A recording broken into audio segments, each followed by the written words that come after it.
Good morning class. आज हम पढ़ेंगे chapter first, matter in our surrounding. उससे पहले मैं आपको एक बात बोलना चाहूँगी। बच्चों, बहुत इम्पॉर्टेंट होती है नाइन्थ क्लास की साइंस और मैथ बेसिकली, क्योंकि यही आपकी सेम और इसका बेसिक होता है 11th क्लास। अगर आप आगे साइंस लोगे या कंटिन्यू करोगे तो ये बहुत ही ज़्यादा इम्पॉर्टेंट है और सारी बेसिक चीज़ें आपको यहीं से अब मिलना चालू हो जाएंगी। तो बहुत ध्यान से पढ़ना और बहुत अच्छे से इसके नोट्स मेंटेन करके रखना। Matter in our surroundings. भाई, जो पहली बात, मैटर क्या होता है? मैटर हमें पता है, हर एक चीज़ मैटर है। मैटर मॉलिक्यूल से बनते हैं, मॉलिक्यूल एटम से बनते हैं। अब इसके बारे में हम पढ़ेंगे कि मेनली है क्या।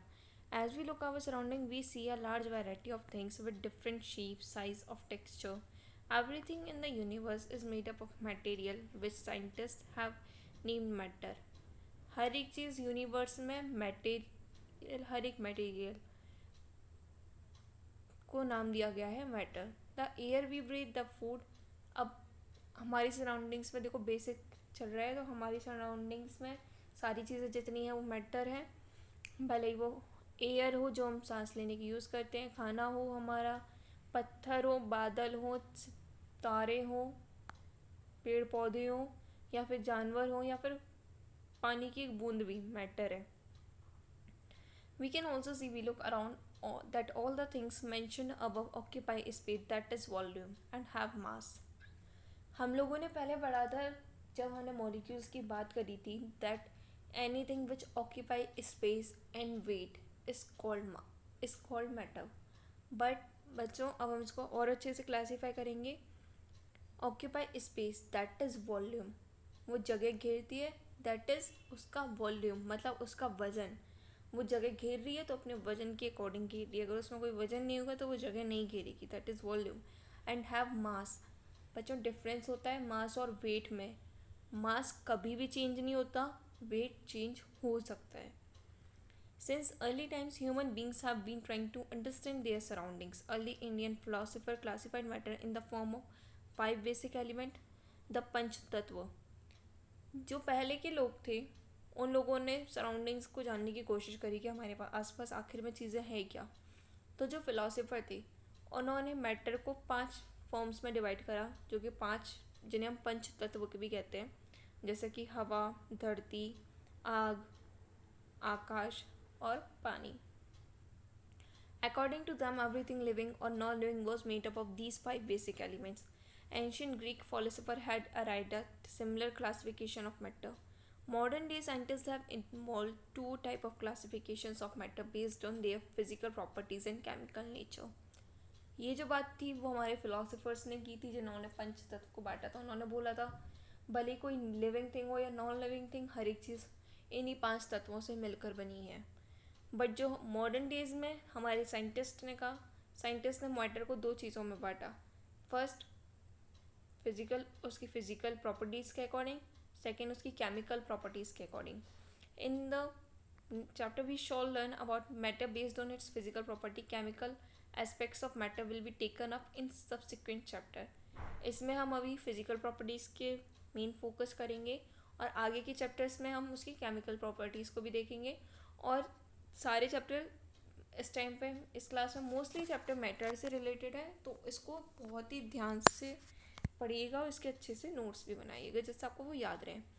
Physical nature of matter, matter is made up of a particle. अब जैसे कि हमने बोला फिजिकल प्रॉपर्टीज़ के बारे में पढ़ेंगे। मैटर जो है पार्टिकल से मिलकर बना होता है। For a long time two school of thoughts prevail regarding the nature of matter. One school believed matter to be continuous like a block of wood, whereas the other thought that matter was made up of particle like sand. Let us perform an activity to decide about the nature of matter. Is it continuous or particulate? कुछ लोगों ने कहा था कि क्या कहते हैं, matter जो है वो बहुत ही ज़्यादा कंटिन्यूस मैनर में बना हुआ है। मतलब जैसे हमने सॉलिड लिक्विड गैस में बनाया था तो सॉलिड था, उसका पर्टिकुलर पैटर्न था, कंटिन्यू मैनर था। और कुछ ने कहा नहीं भाई ऐसा नहीं है, वो तो क्या कहते हैं बहुत ही ज़्यादा छोटे छोटे टुकड़ों से मिलकर बना हुआ है, हम कंटिन्यू कहते हैं। और सेकेंड चीज़ जो ये ब्लू कॉर्नर में दे रखा है, the SI unit of volume, ये आपको नोट डाउन करना है फर्स्ट पेज पर ही। उसकी एसआई यूनिट वो होती है जो कि हम मेन चीज़ में हम नापते हैं। हम ऊपर हम लोगों ने डेफिनेशन दी है नापने के लिए भी, तो हम SI यूनिट्स में हर एक चीज़ को नापते हैं। इस क्यूबिक मीटर, जो कि वॉल्यूम के लिए क्यूबिक मीटर है। The common unit of measuring volume is 1 litre equals to 1 decametre cube, 1 litre equals to 1000 millilitre and 1 millilitre equals to 1 centimetre cube. ये आपको याद भी रखना है। तो अब हम एक्टिविटी करते हैं। उन्होंने एक्टिविटी करी थी, ये आपको घर पर करनी है, आप आराम से कर लीजिएगा। In order to answer these questions, we need to use the idea that matter is made up of a particle. Questions देख लेते हैं। Take a 100 ml beaker, एक 100 ml का बीकर लिया, कोई भी आप ग्लास ले लो। Fill half the beaker with water and mark the level of water. पानी को एक लेवल तक भरा, उधर मार्क कर लिया। Dissolve some salt sugar with the help of glass rod. और फिर उसमें हमने कुछ चीनी या फिर नमक डाला, उसको मिला दिया। Observe any change in water level. क्या वाटर लेवल चेंज हुआ? ऐसे आपको ऑब्जर्व करना है। What do you think has happen to the salt? आपको क्या लगता है वो जब हमने नमक घोला उसके साथ क्या हुआ होगा? Where does it disappear?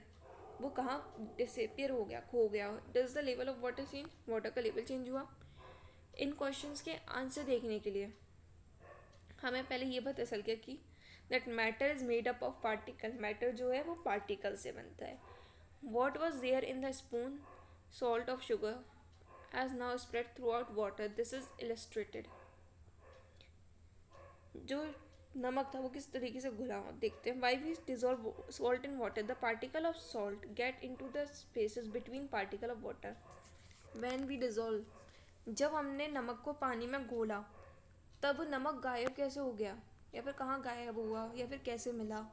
तो उसका ये है कि जब हमने नमक को घोला तो सॉल्ट के जो पार्टिकल्स थे, जो वाटर में लिक्विड मॉलिक्यूल्स के बीच में जो स्पेस होता है उसमें जाके, मतलब उसमें वो एडजस्ट हो गए, फिट हो गए, जिसकी वजह से वो हमें वो डिसअपियर हो गए, उसमें मिल गए। Particles of water magnified millions of times, water in salt, then water still salt, then water salt. फिर उसके बाद उसमें वो मिक्सअप हो गए, जैसा कि आपको इस फिगर में दिख रहा है। How small are these particles of matter? कितने छोटे होते हैं मैटर के particles?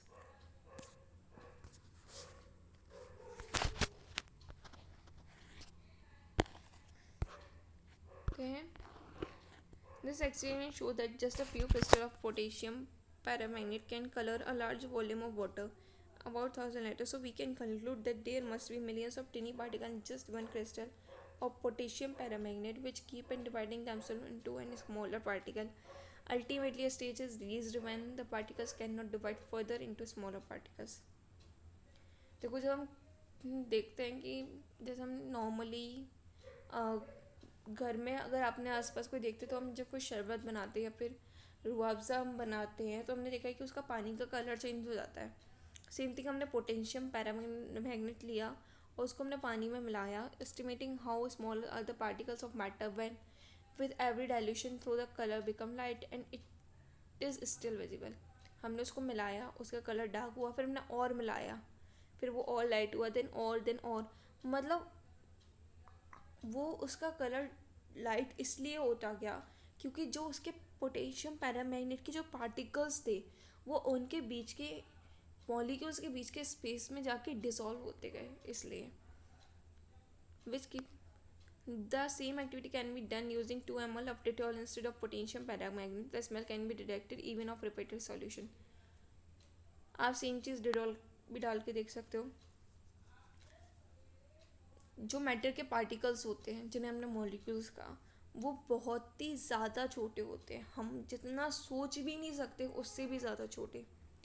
Characteristic of matter, particles of matter have space between them. जो पार्टिकल्स होते हैं मैटर के, उनके बीच में स्पेस होता है।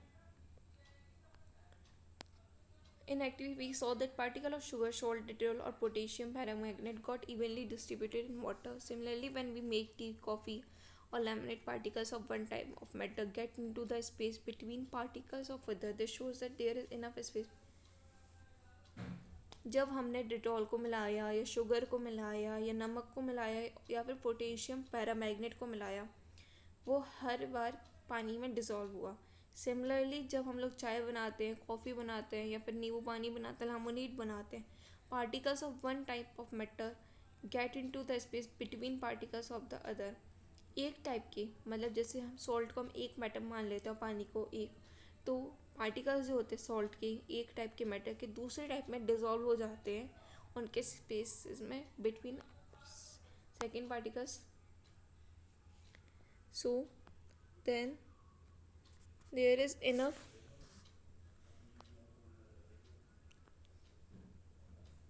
दे show that there is enough space between particles of matter.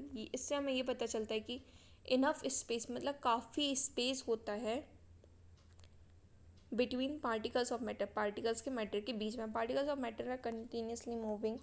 ये कुछ एक्टिविटीज़ दी गई हैं, आप इन्हें ट्राई कर सकते हो उसे समझने के लिए. और आपको अब हम इसे कल कंटिन्यू करेंगे और उसके लिए आपको इसके नोट्स बना मतलब ये देखना है कि मॉलिक्यूल्स क्या होते हैं, रिवाइज करना है मॉलिक्यूल्स क्या थे, एटम क्या थे, मैटर की डिफ्रेंशिएशन क्या, डेफिनेशन क्या थी, उसको डिफरेंट किस तरीके से करा था हमने, उसको डिफ्रेंशिएट किस तरीके से करा था. और अब हम आगे कंटिन्यू करते हैं. Thank you.